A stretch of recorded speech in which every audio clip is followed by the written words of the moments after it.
Gagawa tayo ng hopyang baboy. Unahin natin lutuin ang ating palaman. Sa isang kawali, ilagay ang mantika at ang sibuyas. Ang ginamit ko po dito ay ang white onion. Halu-haluin lang po natin siya ng bahagya at hayaang ma-absorb ng ating sibuyas ang mantika. Huwag po natin siya masyadong lulutuin. Ngayon, pwede na natin ilagay ang asukal. Puting asukal po ang linagay ko dito dahil ayokong mag-iba yung kulay ng aking hopya. Yung iba naman po, kung mapapansin nyo, minamasa yung kanilang palaman, sa akin po ay linuluto.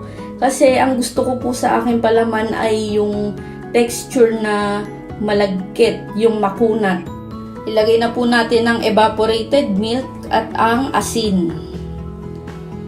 Ayan. Halu-haluin lang po natin ng konti para po hindi magbuo-buo yung ating asukal. Kasi pag hindi nyo po hinalo, magiging caramelize yung inyong palaman. Hintayin natin kumulo ng konti. Ayan. Tapos haluin nyo po ulit. Kasi habang kumukulo po siya, na-absorb din po ng sibuyas yung ating milk. Sa ngayon, ilagay na po natin yung flour. Make sure na yung flour natin ay sifted. Kasi yung iba, diretso lagay na yung kanilang flour. Ang tendency po nun ay nagkakaroon po ng lumps ang ating palaman. Buo-buo. Dapat po ganito yung texture niya. Creamy. Siya po ay medyo basa-basa. Kaya po inuuna ko siyang lutuin dahil medyo matagal siyang palamigin. Ngayon naman, gagawin na natin yung first dough. Paghalu-haluin lang yung flour at salt. Ayan. Tapos, gawa kayo ng butas sa gitna para ilagay yung ating cooking oil. Ang ginamit ko po dito ay vegetable oil. Ayan, at water.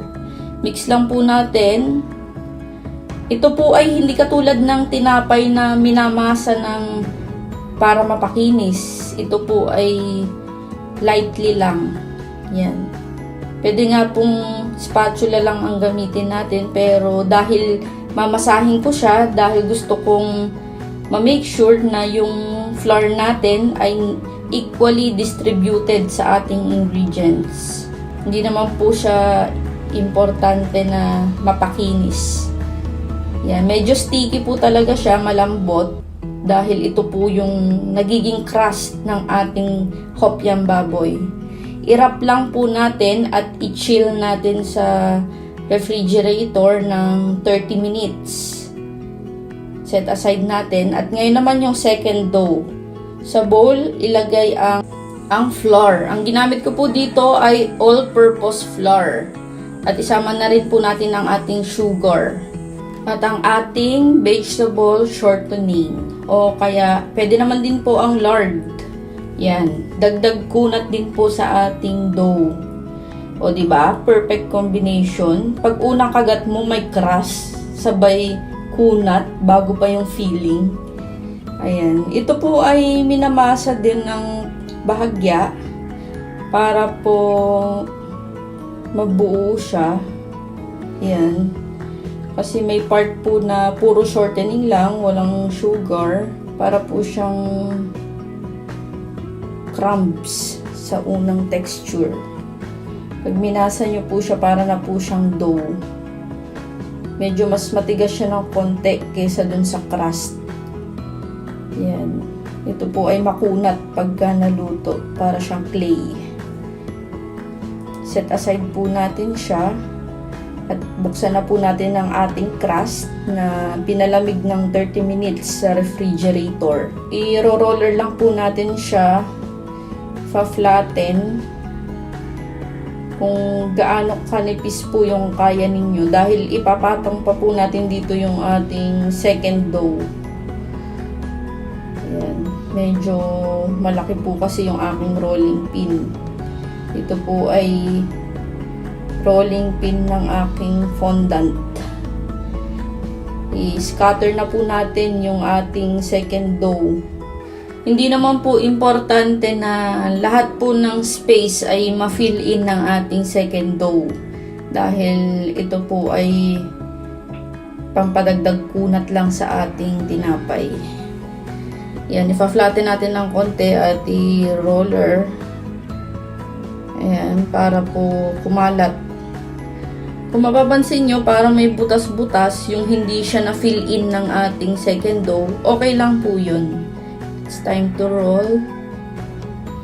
Yan. Ikot lang po natin hanggang dulo. Yan. Tapos, i-wrap po ulit natin siya ng cling wrap, plastic wrap. At i-rest po natin sa refrigerator ng 10 to 15 minutes para lang po mabuo yung ating dough. Kasi may shortening po ito. Yung po ay titigas ng konti. Yan. After 15 minutes, ito na po yung ating dough. Ready to cut na po. Depende po sa size na gusto nyo. Pati rin po yung filling. I-divide na rin po natin siya. Mas masarap, mas madaming palaman. Yan, ikot lang po natin. Huwag na po natin guguluhin yung ating pagkakat. Ganito lang po siya. Flatten natin.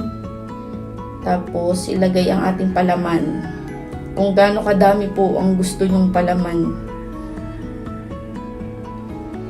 Ang ating dough po ay hindi ko na po pinaikot, finold-fold.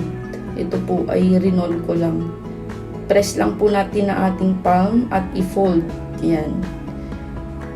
Ready to bake na po ito. Ibabrush lang po natin siya ng egg yolk. Matapos natin lagyan ng palaman ang lahat ng ating dough. Lagyan ng palaman hanggat gaano kadami ang ating gusto. Ayan, medyo napadami ang lagay. Okay lang po yan. Hindi naman po siya sumasabog. Hindi naman po siya nagme-melt. Flatten lang at i-fold. Ito po kasi yung original na hopyang baboy. Yung naka-fold siya. Yung iba kasi bilog lang. Brush lang po natin siya ng egg yolk. Dagdag lutong po sa ating hopyang baboy. I-bake nyo lang po ito sa preheated oven, 200 degrees Celsius for 15 to 20 minutes. Ready to serve na po after 18 minutes of cooking. Ayan. Super chewy ng ating texture. I'm sure magugustuhan to ng inyong mga anak. Masarap to sa kape. Ayan, yung pagka-crust ng kanyang balat. Pwede na po natin siyang tikman.